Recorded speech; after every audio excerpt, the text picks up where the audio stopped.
উপসাগরীয় অঞ্চলে কৃত্রিম বুদ্ধিমত্তা বিকাশে প্রতিযোগিতা দ্রুত বেড়ে যাওয়ার সঙ্গে সঙ্গে আরবি ভাষার এআই মডেল চালু করল সংযুক্ত আরব আমিরাত।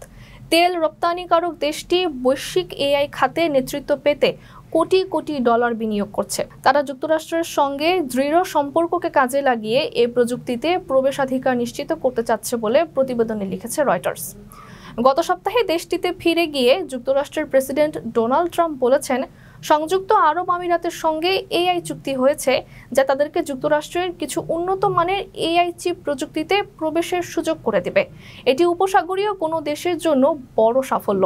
বুধবার চালু হওয়া আবুধাবির অ্যাডভান্সড টেকনোলজি রিসার্চ কাউন্সিল বা এটিআরসির মাধ্যমে তৈরি ফ্যালকন অ্যারাবিক নামের এই এআই মডেলটির লক্ষ্য হচ্ছে আরব বিশ্বের ভাষাগত বৈচিত্র্যকে সম্পূর্ণভাবে ধারণ করা।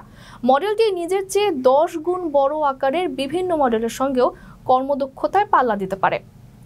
ফ্যালকন H1 নামের আরও একটি মডেল চালু করেছে এটিআরসি। তাদের দাবি, মডেলটি মেটা ও আলিবাবার মতো প্রতিদ্বন্দ্বীর চেয়েও ভালো কাজ করবে, কারণ এটি চালাতে কম কম্পিউটিং শক্তি লাগে ও বেশি প্রযুক্তিগত সক্ষমতার দরকার হয় না। সৌদি আরবের ট্রাম্পের সফরের সময়ও প্রধান আলোচ্য ছিল এই এআই। দেশটি যুক্তরাষ্ট্রের বাইরে এআই কার্যকলাপের জন্য সম্ভাব্য কেন্দ্র হিসেবে নিজেদেরকে তুলে ধরেছে বলে প্রতিবেদনে লিখেছে রয়টার্স।